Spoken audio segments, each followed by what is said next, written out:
에스더 2장에 이르게 되면 우리는 에스더서의 주인공을 만납니다. 가장 중요한 두 사람을 만나게 됩니다. 1장에는 안 나왔던 사람, 1장에는 안 나왔는데 2장에 나타난 두 사람이 나타납니다. 한 사람은 누굴까요? 모르드게고 또 한 사람은 에스더입니다. 하나님께서 이제 무엇인가 일을 하려고 하시는 거예요. 뭔가 하나님께서 작정하신 것을 시간 역사 안에서 섭리로 실행하실 때에 하나님의 뜻을 이루어가는 그 일에 있어서 하나님께서 정말로 지혜롭고 정말로 탁월하며 정말로 능력 있는, 누가 봐도 영웅이 이미 돼 있는 사람을 불러 사용하지는 않으십니다. 그러니까 하나님께서 이미 완성되어 있는 영웅을 들어서 하나님의 뜻을 이루어가는 경우도 그 하나님 뜻이니까 있을 수 있겠죠. 그런데 성경에서 보는 많은 경우는 이미 완성된 영웅이 아니고 그냥 평범하고 보잘것없고 세상이 특별히 관심을 두지 않는 어느 사람을 들어서 하나님의 일을 함으로 그 자신이 신앙적 의미에서 영웅이요, 우리 앞에서 주께서 그에게 베푸신 은혜가 얼마나 큰가를 보여주는 그런 예로 들어쓰게 되어집니다. 예컨대 생각을 한번 해보세요. 하나님께서 약속대로 아브라함 후손을 해변의 모래처럼 많게 하시겠다 했을 때 야곱의 12아들을 통하여 가나안 땅에 그냥 뒀으면 언제 그들이 번창해서 그들이 먹을 것 풍요롭고 이러한 번창한 일을 이룰 수 있겠어요? 결국은 이제 애굽에 들어가서 그 일을 하나님이 이루시는데, 애굽이란 그 좋은 그 민족이 번성할 만한 토양과 환경이 제공되는 곳에 어떻게 가서 삶의 터전을 잡을 수 있겠어요? 하나님께서 쓰신 자는 이제 요셉이에요. 그런데 요셉을 보낼 때 애굽을 정복하는 사람으로 간 것이 아니고 요셉이 어떤 형태로 애굽에 들어가요? 종으로 팔려 들어가는 것이죠. 종으로 팔려 들어가는 그 과정도 참 기구한 게 형들에게 미움받아서 그래서 팔려가는, 그러니까 망한 인생으로 들어가게 하시는 것이죠. 망한 인생으로 들어가서 종살이하고 모함받아 옥살이하고, 종살이 옥살이 했으면 다 한 거야. 인생 막장에 온 거 아니에요. 종에다가 옥살이 했으니. 근데 막장에 이르게 된 요셉의 인생 속에서 하나님께서 함께 하시는 거예요. 근데 요셉과 함께한 증거가 어디에 나타나냔 말이에요. 형들에게 팔려갈 때, 죽을 뻔하다 팔려갈 때 하나님의 임재가 드러났는가? 종살이 할 때 임재가 드러나는가? 옥살이 할 때 임재가, 이 종살이 옥살이 이 자체 환경의 변화에 굵직굵직한 단계는 전부 하나님이 그와 함께 있지 않다라는 반증이 되는 거 아니겠어요? 그런데 종살이하는 가운데도 계셨고 옥살이하는 가운데도 계셨어요. 하나님이 뜻을 세우실 때 사용하는 사람은 본래부터 탁월하고 뛰어난 영웅이 아니에요. 애굽의 총리인 요셉을 사용한 것이 아니라 형편없고 눈에 차지 않는 한 사람의 인생 속에서 하나님의 뜻을 이루어가는 데 사용해 나가세요. 생각해 보세요. 요셉이 들어가서 이제 야곱의 족속들이 번창케 됐어요. 이제 나와야 될 때가 온 거예요. 나와야 될 때가. 이제 나와야 될 때가 이제 가는, 여기가 조사원이하고 이스라엘 백성이 거기 머무니까 노예 생활 속에서 요셉을 모르는 왕이 드러나 가혹한 곤고함으로 그걸 채찍하고 다스리자 이들이 애굽을 떠났으면 좋겠다. 우리 하나님은 어디 계셔 우리를 돌아보지 않는가? 하나님을 찾는 정신 번쩍 차려지는 그런 일들이 벌어진 것이죠. 아니었으면 어땠을까? 등 따숩고 배부르니까 애굽이 좋사오니, 약속은 다 잊어버린 사람으로 살았을 거예요. 하늘 본향을 약속받은 자기가 신자요 하나님의 자녀의 그리스도 있는 걸 다 잊어버리고 산다 그 말이에요. 세상 속에 사는 일에 취해버리는 것이죠. 등 따숩고 먹을 거 많고 자식도 이렇게 속 썩인 자식 하나 없이 잘 있고, 모든 일이 이렇게 다 평탄케 되어지니까 내가 하나님 앞에 부름받은 하나님의 자녀요 하나님 나라의 삶을 살아갈 신앙적 백세라는 사실, 언약적 백세라는 사실을 잊어버린 채 세상에 얽혀 살아버린 사람은 남잖아요. 하나님께서 곤고와 짐을 짊어집니다. 누가 그러면 애굽을 탈출할 수 있도록 이들을 이끌어낼까요? 그들 가운데 영웅은 누구예요? 누구예요, 누구? 근데 그때 누가 봐도 그 일을 할 만한 사람이 생각된 사람이 애굽 왕자 모세였어요. 근데 애굽 왕자 모세는 자처하여 내가 이 일을 할 사람이라 자처했으나 밤에 도망가야 되는 사람으로 바뀌어요. 나섰으나 아무도 인정하지 않고 리더십이 서지도 않았으며 그의 애굽의 학문과 학식과 그의 권위는 출애굽시킬 만한 역량이 아니었던 것이에요. 결국은 40년의 애굽 생활의 모든 때를 다 벗기는 미디안에서의 목자로서의 40년 살고 나서 40년 살면 한 세대가 넘어갔으니 누가 그를 기억해요? 다 잊어버린 80된 노인된, 그래서 그에게는 세상에 어떤 소망도 볼 수 없는 그때에 비로소 하나님의 모세를 들어서 출애굽의 일을 맡깁니다. 그러니 모세가 그 일을 감당할 수 있다고 자선에 나서겠어요? 아니면 난 못합니다 그랬겠어요? 난 못합니다. 하나님이 그러나 가라. 네가 하는 것이 아니라 내가 하는 것이라 하고 보내심으로 하나님이 모세를 사용하니 그때 모세는 어떤 모세입니까? 왕자 모세도 아니요, 목동 모세도 아니요, 하나님께 붙들린 여호와의 지팡이로서의 모세예요. 비로소 신앙 영웅이 등장합니다. 뭘 의미하죠? 사람이 자신의 가진 능력이나 무엇으로 주의 일을 감당하여 주께서 네 신세 좀 줬다 이렇게 된 일이 아니라는 것이죠. 전부 하나님께 사용하시는 일이에요. 하나님이 사용하시니까 그가 능력 있는 자가 되어지고, 그러니 바울이 말하기를 내가 약할 때 그리스도 능력이 커진다 라는 말을 하는 것이요, 바울조차도 죄인 중에 괴수였사 이런 고백이 나오는 지경에 이를 때 그를 들어 쓰시고, 그러고 인해서 얼마나 하나님이 긍휼의 하나님이고 용서의 하나님과를 바울을 통해 드러내시니까 바울이 증거하는 복음이 실제적 복음이 되는 것이. 베드로가 그냥 베드로가 아니잖아요.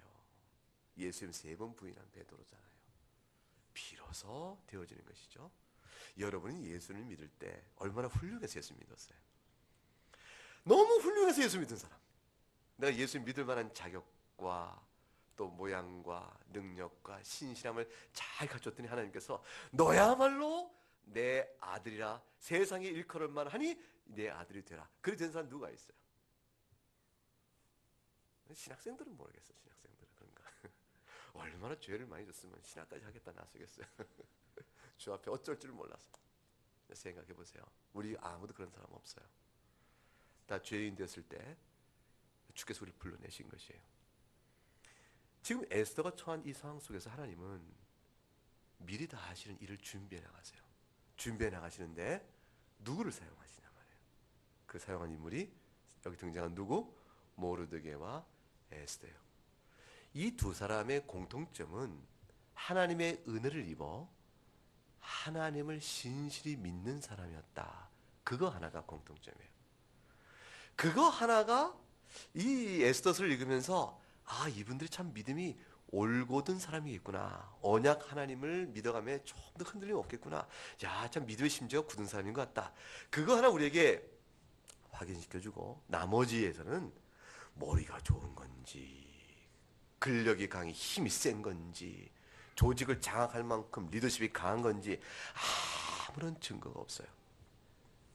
그저 하나님이 그들을 통해 하나님께서 일을 하기로 하신 것이죠. 자, 우리가 하나님 앞에서 어떤 모양이든지 쓰임을 받고 있다라고 말하는 것은 하나님이 우리의 능력과 우리의 지혜가 아쉽거나 절실히 필요해서 도와달라고 요청해 불러내 쓰는 것이 아닙니다. 하나님이 다만 그냥 글을 쓰신 거예요. 다만 글을 쓰신 거예요. 모르드게가 아니면 다른 사람을 썼을 거예요. 에스더를 써야만 할 이유는 하나님에게는 없어요. 에스더가 아니면 다른 일을 썼을 거예요. 그러니 하나님의 일에 맡김을 받고 그래서 그 일에 쓰임받는 사람은 하나님 앞에서 선택을 받은 자요. 그 선택받은 것은 말할 수 없는 영광을 입은 것이요, 자신에게 영적인 의미에서 최고의 행복을 하나님이 주신 것이죠. 그러니까 하나님께 선택하여 불러내서 종으로 쓰니 그 종으로 쓰임받는 일 자체에 얼마나 감사함이 있냐 그 말이에요. 이거는 모든 사역적 측면에서의 부르심 말고 신앙적 측면의 부르심도 마찬가지예요. 내가 예수님 믿어서 예수님 믿는 신자로 살아가는 신자다움이라고 말하는 영적인 요건들, 이 요건들이 있어야 신자다워질 거 아니에요. 성경을 읽어야지 신자가. 기도 생활을 해야지. 신자가 말씀에 순종을 해야지. 이와 같은 자신이 말씀 앞에 이렇게 자기를 비춰 이렇게 자기 막 이렇게 변화시켜가는 이 영적 안에서의 그 침륜과 또는 부흥과 이런 것들 속에서 하나님 앞에 회개와 다시 새로운 용기와 얻어는 모든 영적 상황이 모든 하나님 만져가심은 전부 우리에게 주신 복이에요. 복. 그걸 통해서 하나님께 내어드려서 하나님께 무엇을 해드리는 일은 없다. 그러니 내가 주를 위해 이렇게 충성하였거늘 주께서 내게 주시는 것은 이것이 무엇입니까? 라고 묻는 것은 실로 어리석은 질문이에요. 내가 주께 이렇게 많은 것을 드리고 충성하였으니 주께서 내게 주신 은혜가 실로 커서 무엇을 더해서 내가 주의 은혜를 갚겠습니까? 이래야 맞는 일이지. 이렇게 내가 주 앞에 충성했으니 주께서 나에게 무엇을 주시겠습니까? 그런데 고작 주시는 것이 이것입니까? 라고 자기 정한 바에 따라서 정한 대로 사태가 이루지 않았다 하여 하나님께 원망을 한다, 불평을 한다, 어떤 신앙적 이유가 없다라고 말한다면 그 자는 하나님도 모르고 또 뭐도 모르는 사람일까요? 성경도 오해한 사람이에요. 하나님도 모르고 성경도 오해한 사람이다.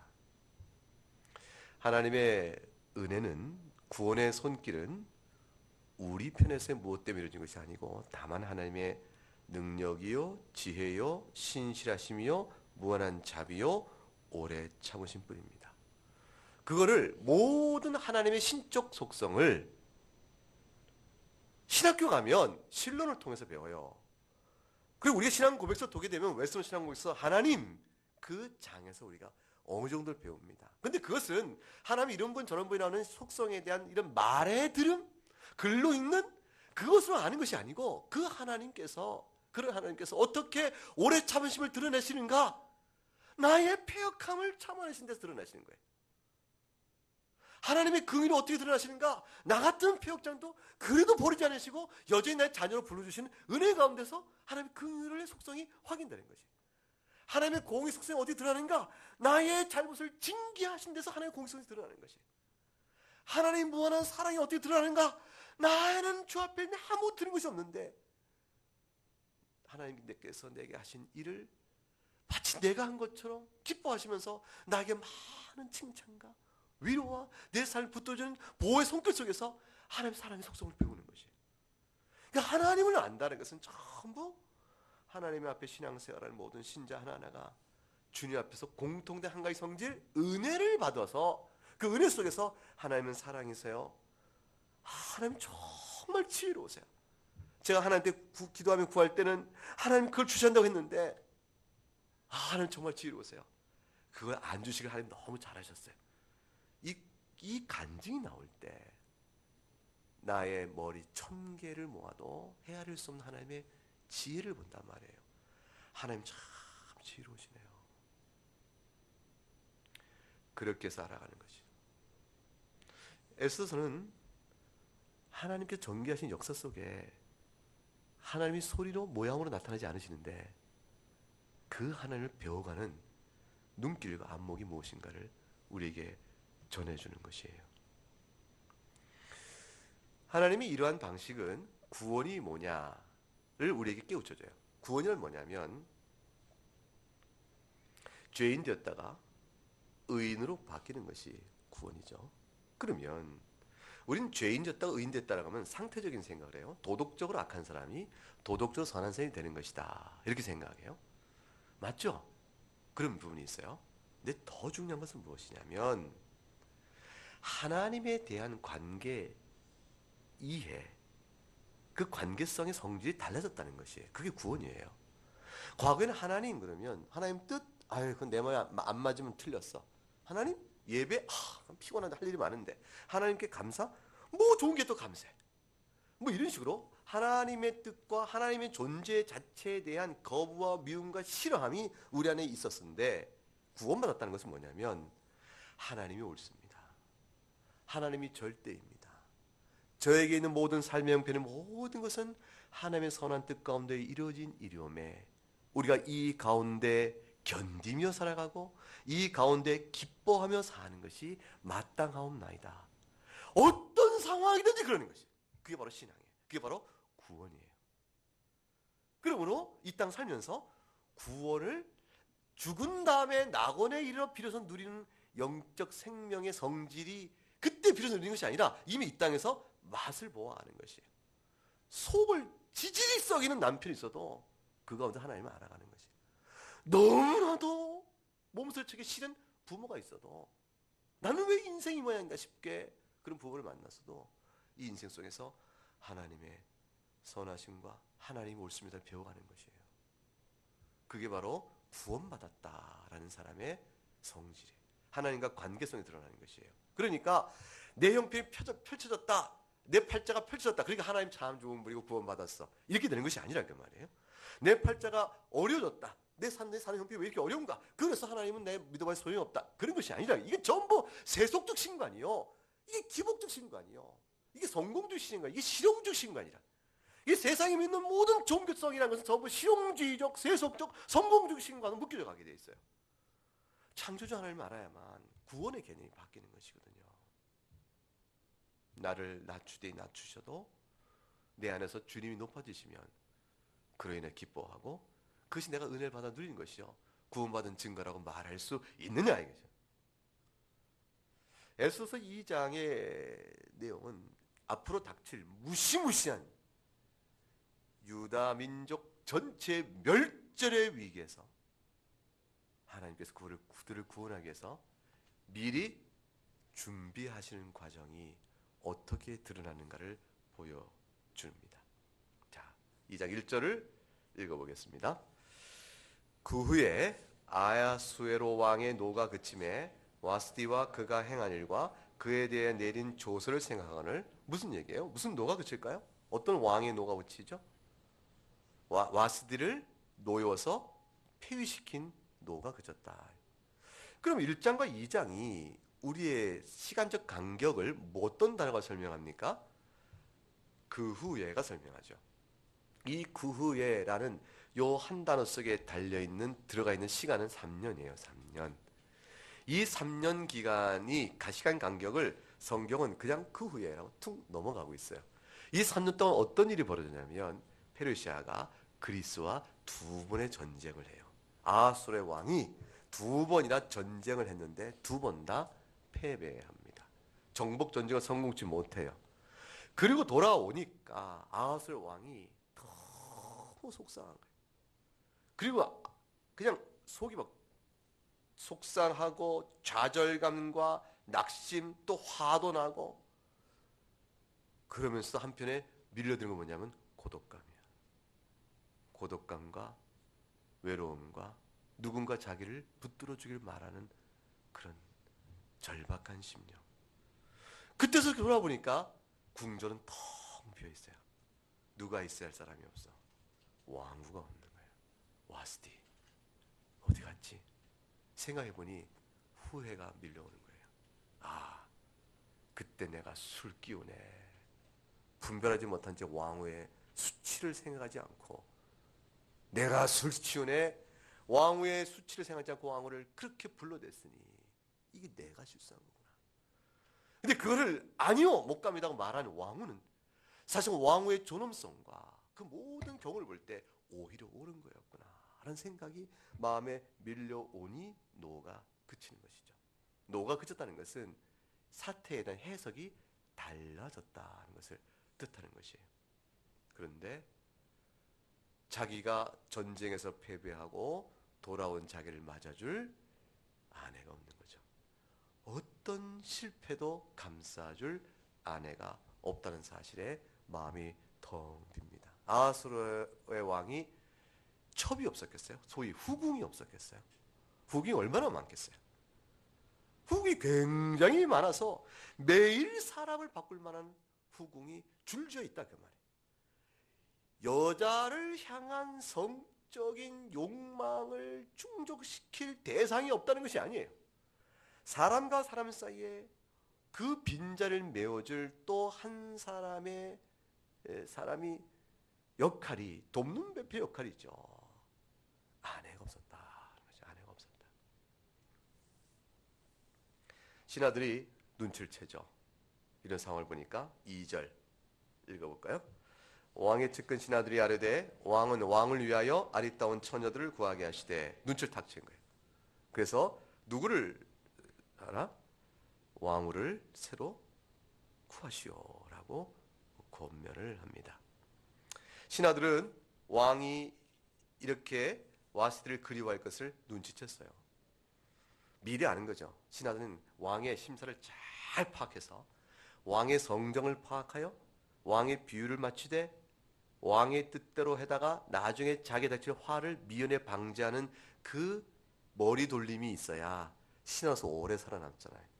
이들은 와스를 향한 분노 속에서 저 왕이 언젠가 변덕을 부려 와스를 다시 찾을지 모르는 사실을 잘 아는데 지금 왕의 폐위의 마음에 도와주는 말을 했다가 만일 저자가 왕이 마음이 바뀌어 와스티가 포기하게 되면 폐위를 주장했던 자기는 다 모가지가 되잖아요. 그러니까 어떻게 돼요? 그때서 왕의 마음이 바뀌어도 와스티의 포기를 막는 길을 찾아내고 권면한 게 뭐냐면 조서를 써서 칙령, 왕의 칙령을 내려서 절대로 변개할 수 없는 칙령을 내려 와스티의 포기를 막게끔 장치를 걸어놨어요. 살기 위한 수단이었죠. 아수르는 와스를 향한 그림이 간절한데 그 그림을 채울 길은 신하들이 자신의 목숨의 보존을 위해서 미리 막아버렸으니 그 신하가 충성된 신하예요? 아니면 간신이에요? 살고자 하는 신하, 자기 일을 위해 있는 신하지 왕을 위해 존재하는 신하가 아니죠. 세상은 그렇게 돌아갑니다. 어떤 관계도 좋고 좋은 관계로도 있지만 서로 윈윈이라는 의미에서 내가 살기 위해서 당신을 필요로 하는 것이라. 왕은 신하를 이용하는 것이고 신하는 왕을 이용하는 관계로 있죠. 하나님 나라는 자신을 내어주심으로 우리를 그의 백성 삼으시고 우리의 왕이 되셨으니 예수 그리스도 같은 분은 없는 겁니다. 보기는 불가능하죠. 왕후를 새로 세우려 했습니다. 그래서 어떤 방법을 취합니까? 3절과 4절 읽어봅니다. 전국 각 지방의 관리를 명하여 아리따운 처녀를 다 도성 수산으로 모아 후궁으로 들여 궁녀를 주관한 넷이 해계의 손에 맡겨 그 몸을 정결하게 하는 물품을 주게 하시고 왕의 눈에 아름다운 처녀를 와스 대신 왕으로 삼으소서 하니 왕이 그 말을 좋게 여겨 그대로 행하니라. 새 왕에 합당한 아리따운 처녀를 찾아서 세우소서. 나라가 얼마나 크다고 그랬죠? 이게 1장에 동쪽으로는 어디까지? 파키스탄인데까지. 그리고 서쪽은 어디까지? 이디오피아까지. 전 제국을 이뤘으니 이 전 제국의 왕명을 필사적으로 막 달려가 전달할 때까지 3개월 걸려요. 다시 돌아오는, 그러면 맨 끝에 있는 사람은 왕명을 받고 돌아올 때까지 열심히 달려오면 다시 3개월. 그러니까 몇 개월이요? 6개월. 6개월이에요. 그 큰 제국에서 아리따운 처녀를 다 모으라고 그랬어요. 근데 그 처녀가 얼마나 많겠어요. 다 모으면 곤란하니까 1차 선발, 2차 선발 했겠어. 지역 선발 거쳐서 개중에 본선에 진출한 사람들은 이제 수산궁으로 모으는 일을 하겠죠. 자, 그렇게 해서 드디어 왕후를 정하는 이 일이 벌어지게 됩니다. 자, 하나님께서 비워둔 왕후의 자리, 왕후를 전국에서 불러 모으는데, 근데 불러 모으는 그 과정 속에서 하나님께서 어떻게 불러 모으냐면 원하는 자들만 와라! 이렇게 불러 모으도록 하지 않으시는 거예요. 원하는 자들만 와라! 그러면 절대로 누구는 안 갈까? 누가 왕후 자리에 가지 않을까요? 에스더죠. 유대인이 왜 이방인 왕에게 왕후라는 자리를 할지라도 그 왕후가 될지 안 될지 모르는 일이죠. 이게 100대 1000대이겠어요. 그 큰 나라에서 거쳐서 본선으로 이렇게 뽑아진 자라 할지라도 그 수많은 nhân 중에서 왕후의 자리가 될지 안 될지 모르고 자신이 유대인인 것이 드러나면 왕후의 자리가 결코 허락되지 않을 건 뻔한 이치에 더군다나 하나님을 섬기는 주의 백성이 이방인과의 통혼 자체가 모르드게나 에스더의 신앙 성정상 허락된 일이 아닐진데 그 왕후 자리가 뭐가 좋다고 거기를 자발적으로 가겠어요. 결국은 이거는 징집을 하는 것이죠. 그래서 그들이 가게 됩니다. 이 사실은 어디서 나타나냐면 에스더의 얘기 속에서 나타나요. 뒤에 보게 되면 8절을 보세요. 8절. 왕의 조서와 명령이 반포되매 처녀들이 도성수산에 많이 모여 회개 수하에 나아갈 때에, 그 다음 읽어보세요. 에스더도 왕궁으로 이끌려 가서 궁녀를 주관하는 회개 수하에 속하니, 왕궁으로 어떻게 돼요? 이끌려갔다라는 수동적 표현이 나오죠. 이 표현은 에스더도 피할 수 없는 상황이었을 것이라고 생각할 수 있습니다. 자, 모르드게 등장합니다. 모르드게 누구냐면 5절에 베냐민 자손이요 기스의 증손이요 시므의 손자요 야일의 아들이라. 이 정말로 증손이요 손자요 아들이냐, 아니면 베냐민 지파에 속았다라고 말하면서 베냐민 지파에 알려질 만한 포로로 오기 직전의 이스라엘 때부터 베냐민 지파부터 알만한 사람들을 몇 사람 이름을 대표로 든 것이냐, 그건 학자들 가운데 이름이 해석이 좀 다릅니다. 6절에 전에 바벨론 왕 느부갓네살이 예루살렘에서 유다 왕 여고냐와 백성을 사로잡고 할 때 모르드게도 함께 살폈다 하는데, 모르드게도 함께 살폈다는 말이 모르드게가 살아서 잡혀갔다고 말하면 이때쯤에 모르드게는 100세가 넘어요. 그러니까 100세가 넘으면 그럼 에스더는 모르드게의 사촌 동생입니다. 그러니까 에스더가 몇 살쯤 80쯤 됐을 거라 봐요. 그 80세 된 에스더가 어떻게 왕후로 뽑아? 아무리 예뻐도 그렇지. 아무리 미해도 80세가 되면 노인이잖아요. 그러니까 그럴 수는 없을 것이다. 그러니까 모르드게가 잡혀갔다는 말은 이때 끌려온 것으로 인하여 모르드게도 사로잡힌 자로 이 바샤 왕국에 남아있게 되었다라는 정도로 봐야 한다라는 정도 해석이 나오게 됩니다. 그의 7절에 그의 삼촌의 딸 하다사, 에스더의 히브리어 이름이 뭘까요? 하다사예요. 하다사. 그러니까 에스더의 원래 히브리어 이름은 하다사인데, 이 하다사였던 에스더가 부모가 없었어요. 그리고 용모가 곱고 아름다운 처녀라 모르드게가 자기 딸같이 양육했다. 모르드게가 자기 딸처럼 양육했으니까 모르드게가 최소한 작은 아버지나 외삼촌쯤 안 될까? 뭐 이렇게 생각되어지는데 사촌 오빠예요. 사촌 오빠. 이해가 되죠? 왜냐면 삼촌의 딸이니까 에스더가. 그러니까 사촌간입니다. 그러면 모르드게와 에스더의 나이 차이는 얼마나 됐을까? 그때 보통 20년보단 적게 차이가 났을 것이라. 에스더가 아주 나이 든 오빠를 따르듯 큰 의지하는 오빠였다 볼 수가 있습니다. 그런데 이 에스더서에서 모르드게의 족보를 약간 설명한 내용 속에서 우리가 깨달을 중요한 신학적 의미는, 베냐민 사람이구나. 기스, 시므이, 야일의 후손이네. 이것은 우리에게 뭘 생각나게 하냐면 사울의 가문이구나, 그거예요. 그런데 정작 누구 이름은 없어요? 사울의 이름은 없어요. 왜 그랬을까요? 이스라엘에 떳떳지 못한 왕이었잖아요. 그러면 사울의 가문의 실패에 의해서 누가 섰어요? 다윗의 왕권이 쓰죠. 근데 지금은 유다 왕국까지 다 망해버린 지금 있어서 누구도 실패한 떳떳지 못한 왕존의 후손이 됐어요? 다윗도. 그래서 사울의 실패로 다윗에 섰는데, 다윗의 후손들의 왕권이 실패하고 불순종함으로 말미암아 하나님의 징계를 받아 메대 파사로 끌려간 이들을 구원하는 일을 누굴 쓰냐면 베냐민 지파를 써서, 하나님께서는 역사의 아이러니죠. 다시 말하면 사울 가문은 가나안 땅에 실패했으나 다윗의 불순종으로 끌려간 이스라엘 백성을 다시 보존시켜서 가나안 땅 돌리기 위한 마지막 일을 하는 데까지 베냐민 지파를 사용하세요. 사람은 항상 변한다는 것이. 우리는 내가 한 번에 일정한 성공하고 신앙 조합해서 대대로 신앙이 자동적으로 계승되는 분은 없어요. 신앙의 대대적 유전이라는 것은 철저한 부모의 기도와 눈물 가운데 훈육을 통해 이루어지지.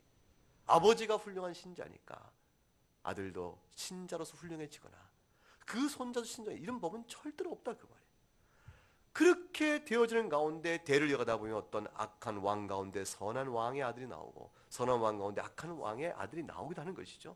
그런 가운데 하나님 쓰시면 다윗 유다 지파는 수치를 낳았으나 수치를 원래부터 배웠던 베냐민 지파 오히려 이스라엘을 회복시키는 일도 나타나게 됩니다. 8절에 드디어 왕후의 간택을 위해서 전국에서 처녀를 모아갑니다. 이때 수상궁으로 모아졌던 최후의 마지막 본선에 이른 처녀가 몇 명일까요? 우리 역사 기록을 볼 수밖에 없죠. 그런데 이 메데파사의 왕국의 왕조 실록을 봐서는 모르겠고 주석가들이 찾아보는 유대 역사가인 조세푸스예요. 요세푸스가 쓰기를 400명이 수상궁으로 뽑혀서 올라갔다. 400대 1이 되어진 거라 볼 수가 있습니다. 어떻게 진행이 돼가냐면 9절에 보니까 어떻게 돼요? 아니죠. 12절에 보니까 12절 읽어볼까요? 처녀마다 차례대로 아하스르 왕에 나가기 전에 여자에 대하여 정한 규례대로 12달 동안을 행하되 6달은 몰약 기름을 쓰고 6달은 향품과 여자에게 쓰는 다른 부품을 써서 몸을 정결하는 기한을 마치며 어떻게 보통 몇 년간 몸단장을 합니까? 1년입니다. 1년 동안 몸단장하고 나서야 그래야 왕한테 선택받을수록 이렇게 선을 베는 거예요. 1년 동안 6개월은 몰약 기름 또 6개월은 향품, 화장품이죠. 좋은 화장품을 쓰면서 1년 동안 이렇게 예쁘게 꾸밉니다. 그러면 어지간하면 다 예뻐지겠죠? 1년 동안, 1년 동안 이렇게 저렇게 했는데 안 예뻐질까요? 굉장히 예뻐지겠죠. 그러니까 원래 예쁜 사람 뽑아서 1년 동안 특별히 왕의 만족을 위해서. 그러니까 왕후를 선택하는 제1의 기준은 뭐냐면 아름다움이에요. 아리따움이에요. 그 아리따움인 것은 미인이죠. 그러니까 미인을 뽑는 자리예요. 미인을 뽑는 미녀 선발대회 같은 거예요. 거기서 최고의 미인을 뽑는데 문제는 뭐냐면 절대적 미라는 게 어디 있어요? 다 상대적인 것이지. 그러니까 얼정한 수준에 오르면 다 그분이거든요. 저는 연예인들 사이에 아무런 차이를 못 느껴요. 누가 어느 연예인이 제일 예쁘다고 누가 말하는데 저는 아무리 봐도 그 연예인이 더 이쁘질 않아요. 다른 사람 연예인이 더 이쁘다는 사람은 그 사람이 그 사람 같아요. 그래서 난 차이를 못 느껴요. 하나도 예쁜 사람이 없어요. 다 거기에요. 자, 일정 수준이 오르게 되면 거기가 거긴 것이죠. 거기가 거긴데 그러면 차이는 뭐가 될까요? 결국은 왕의 마음에 드는 사람일 거예요. 그 차이를 누가 똑바로 간파하여 그거를 자기가 찾아내가느냐. 그게 여기 승부의 결정적이 되겠죠. 그런데 사람이 여러분이 지금 거기 간택밖에 모인 거기 지금 여자 처녀라고 생각해 보세요. 자, 남자들도 그 자기가 처녀라고 생각하고 한번 이렇게 롤 플레이를 한번 해봐요. 나는 어떻게 왕에게 내게 기회가 오면 어떤 모양으로 갈까? 어떤 모양으로 할까? 그래서 사람들 13절 보세요. 처녀가 왕에게 나아갈 때는 그다음 어떻게 됐어요? 그가 구하는 것을 다 주어 후궁에서 왕군을 가지게 하였다. 그가 원하는 것을 다 주었어요. 그게 뭘까요? 내가 왕의 마음을 사로잡기 위해서 내가 생각할 때 최고라 생각하는 것을 다 갖는 거예요. 여기다 꺼멓게, 빨갛게, 여기 노랗게, 이렇게 마음대로 하는 것이죠. 그리고 이렇게 왕의 마음을 들게 하는데 왕의 마음에 들지 않겠죠. 그걸 다 하는 거예요. 그게 필사적이에요. 왜 이게 필사적이냐면 왕이 그다음 뭐냐면 14절 한 번 왕이 저녁 때 가요. 왕하고 동침을 합니다. 그 다음날 아침에 물러갑니다. 다시 안 부르면 왕 앞에 평생 못 나가요. 그 무슨 얘기가 됩니까? 왕후의 간택을 위하여 한밤을 왕과 지내고 왕의 부름을 못 받으면 평생 궁에 갇힌 채 그대로 살다 죽어야 한다는 뜻을 말해요. 자, 그러니 자기 인생이 그렇게 되어있는 것을 기뻐할 사람이 없죠. 없으니까 어떻게든지 왕의 마음에 들기 위한 필사적인 자기 나름의 종교를 찾았을 것이고 자기 나름의 신을 불렀을 것이고 자기 나름의 모든 사람의 지혜를 꾸몄을 것이고 자기 나름의 모든 수단을 구해서 자기 왕의 마음을 들려고 애썼을 것이에요. 그런데 소용이 있어요? 없어요? 소용이 없어요. 왜 소용이 없죠? 하나님은 누굴 정하셨습니까? 에스더예요. 야, 이게 하나님 선택의 정말 위력이에요. 우리가 하나님의 선택을 받아서 예수 하나님의 자녀가 됐다는 건요, 거꾸로 뒤집어 생각해서 내가 하나님의 선택을 받지 못했다면 필사적으로 하나님의 자녀가 되기 위해 노력해도 소용이 없다는 사실을 말해요. 거의 운명론적으로. 어때요? 여러분이 하나님의 자녀 선택받았다는 사실이 얼마나 엄청난 건지 알겠죠? 그런데 이것은 물론 전도해봐야 소용없고 예수 믿어봐야 소용없다는 불신앙의 핑계를 쓸 수 있는 말은 아니에요. 왜냐하면 하나님 선택한 자는 하나님의 자녀가 되기 위해서 영적인 갈망과 애쓰는 과정을 통해서 선택이 실현되기 때문에, 그래서 누구든지 주의 자녀가 되길 원하는 사람은 실제로 구원을 받는 일로 이루어져 나가요. 그러나 항상 염두에 둘 것은 뭐냐면 하나님의 선택이라는 사실이, 절대적 작정이 내게 얼마나 복된 것인가를 알아야 돼요. 에스더에게 주어진 하나님의 작정의 실현이 얼만큼 드러나냐면 9절에 보니까 이 넷이 헤게가 에스더를 보고 좋게 보았다 되어 있어요. 왜 좋게 보겠어요? 자, 넷이 헤게가 에스더를 보고 좋게 보았어요. 좋게 봐서 막 선을 베풀어요. 은혜를 베풀어서 막 도와주는데, 몸을 정결할 물품과 일용품을 주고, 또 왕국에서 의뢰해주는 7궁녀를 주고, 의뢰해주는 이거 번역이 없는 거예요. 원문에 없습니다.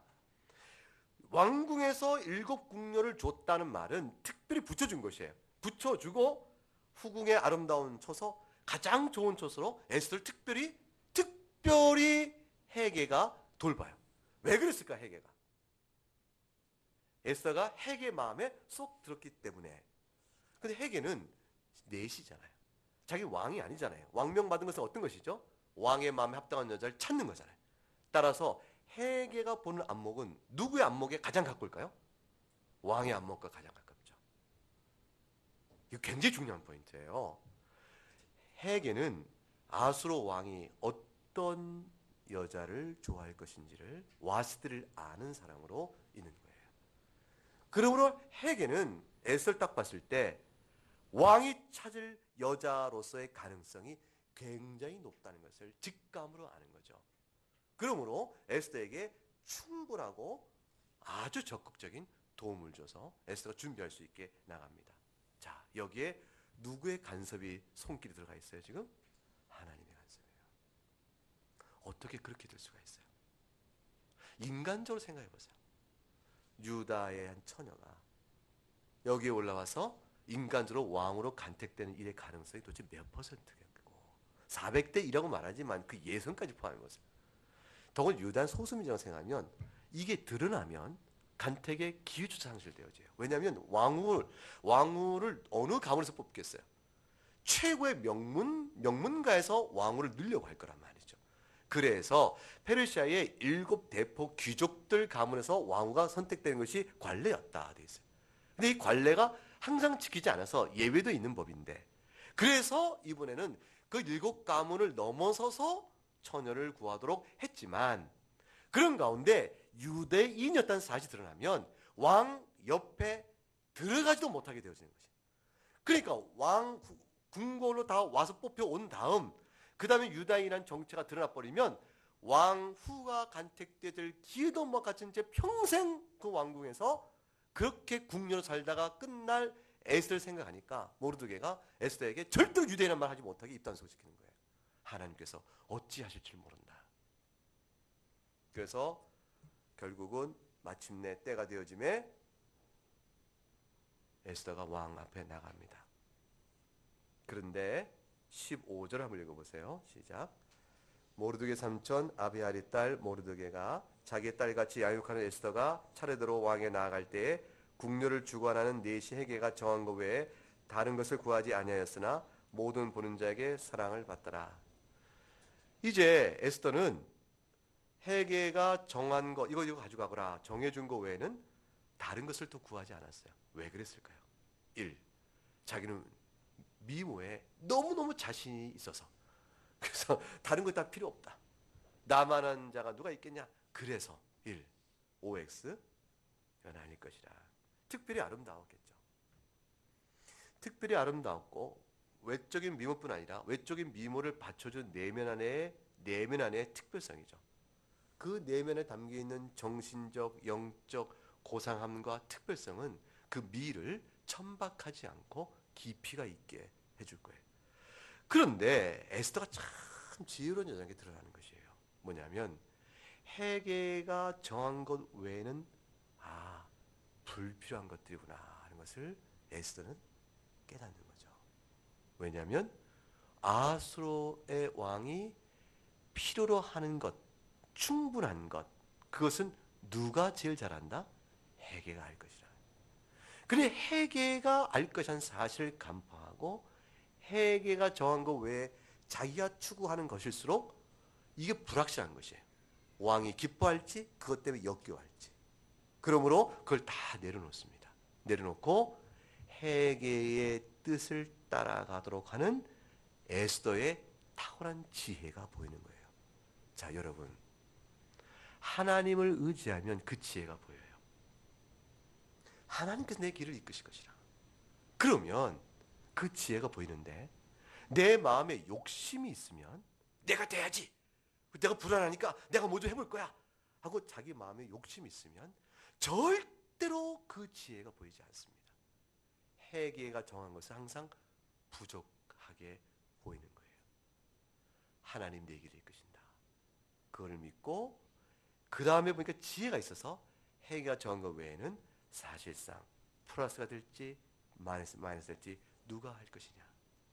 사람이 마음으로 자기 길을 계획할지라도 그의 걸음을 인도하시는 누구시라? 여호와시라 되죠. 그걸 아는 것이죠. 내가 뭘 갖고 가면 되는 일이 아니라 하나님 인도하실 것이라. 주께서 심지가 견고한 자를 평강하고 지키시리니 이는 그가 주를 신뢰함이라. 이사야 26장 3, 4절 말씀이에요. 심지가 견고하니 하나님을 믿게 견고하니 패배주의나 운명론이 아니라 마땅히 할 최선을 다한 다음 거기에 지나치게 해나가는 욕심의 부름이 없는 거죠. 마침내 왕 앞에 섰을 때 아하술의 왕이 17절 어떤 반응이 나와요? 모든 여자보다 에스더를 더 사랑했다. 도대체 이 일이 왜 벌어졌어요? 1. 헤게의 조언을 따랐더니 성공했다. 그게 유일한 답인가요? 그거는 헤게의 조언들을 다 따른다 해서 성공이 보장된 게 아니죠. 인간이 할 수 있는 가장 정확하고 균형 있는 지혜로운 일을 하나님을 향한 굳은 심지로 해냈을 뿐이죠.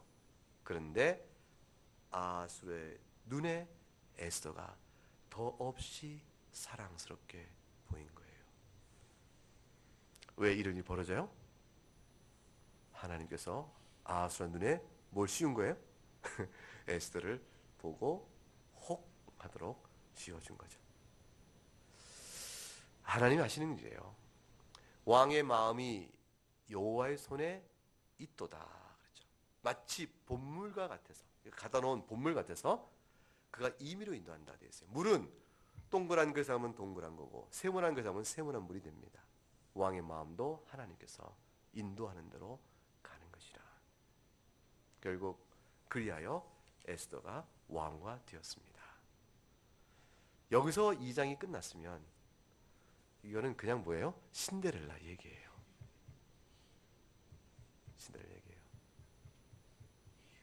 근데 그 다음에 뭐가 나와요?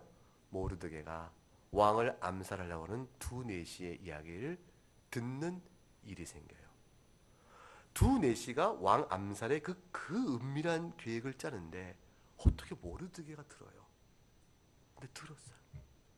그리고 듣고 에스더에게 전달해요. 어떻게 왕화된 에스더에게 전달했는지 알 수가 없어요. 에스더 전달이 되어져요. 그리고 에스더는 모르드게 이름으로 왕의 이것을 말해줘요. 그래서 그 모르드게의 귀한 공적이 왕의 궁중일기에 기록되도록 되어졌어요. 그리고 2장이 끝나는 거예요. 그런데 2장이 왜 거기서 끝날까요? 모르드게가 이 일을 했으면 그 다음 2장이 더 이어진 얘기가 뭐가 나와야 돼요? 그래서 모르드게가 왕 앞에 불려다가 큰 칭찬을 받고 저 온 도성의 큰 관리가 되었더라. 이렇게 얘기가 끝나야 되는 거 아니겠어요? 그러니까 에스더가 왕이 됐더라도 끝나지 않고 그걸로 끝난 게 아니라 모르드게가 나오고 그 모르드게는 칭찬 한마디, 포상 한마디 받은지 않은 채 그냥 3장으로 넘어가 버려요. 왜 그랬을까? 하나님이 하신 일이에요. 이건 전부 복선이에요. 하나님께서 이 일들을 깔아놓은 다음 나중에 모르드게의 공적이 칭찬받지 못한 일이 기억남에 모르드게를 높이는 일이 생기고, 그래요 모르드게를 치고 유다인을 멸절했던 하만과의 갈등의 구조에 대반전이 이루어지는 계기가 되어진 것으로 하나님은 역사 속에 딱 남겨두시는 거예요. 그래서 억울한 일을 참으세요. 하나님의 긴 호흡을 보셔야 돼요. 우리의 인생을 이끌어가는 하나님의 긴 호흡, 그것을 보셔야 돼요. 하나님께서는 아시지 않는가? 내가 이 땅에서 보상을 받지 못하면, 이 땅에 내가 주 앞에 충성하여서 내가 인정받지 못하면 그날에 주께서 반드시 나를 세우실 것이다, 인정하실 것이다, 칭찬하실 것이다, 반드시 있을 거라는 말이에요. 그걸 믿고 의지해 나가는 것이죠. 그래서 오늘의 악을 뭘로 갚아요? 선으로 갚으라는 것이죠. 악인의 형통함을 시기하지 말라 그 말이에요. 오늘도 얘가 이거 원통할 거 아니에요. 아니 이럴 수가 있나, 이럴 수가 있나. 그러나 모르겠어는 아무것도 참아요. 왕후의 지위를 이용하여 왕이시여 어짜요 모르드게에게 관직을 안 주십니까? 이 말 한마디 안 한 것이죠. 그냥 조용히 지나갑니다. 성경은 에스더가 왜 성경이냐면, 하나님 한 번도 등장하지 않으면서도 왜 성경이냐면, 이렇게 완성되지 않은 채 꽉 닫힌 요만큼 원이 있는데 이만큼 열어놔. 요만큼 열어놓은 채 계속 얘기가 열어져요. 그 열리는 틈을 통해서 하나님이 이어가시는 섭리의 큰 줄기를 이렇게 행간을 통해서 계속 우리에게 말씀해 주기 때문에 에스더는 뭡니까? 성경인 겁니다. 자, 오늘 말씀 들은 쭉 이야기를 들으셨어요. 에스더가 왕후가 되는 신데렐라 같은 성공 스토리가 아니에요. 모르드게 성공 스토리도 아닙니다.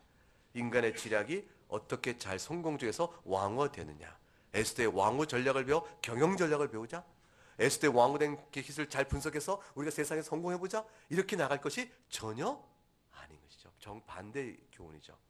하나님을 심지어가 굳게 의지하고 나가라. 마음으로 사람이 기획할지라도 그 길의 인도는 주께 있다.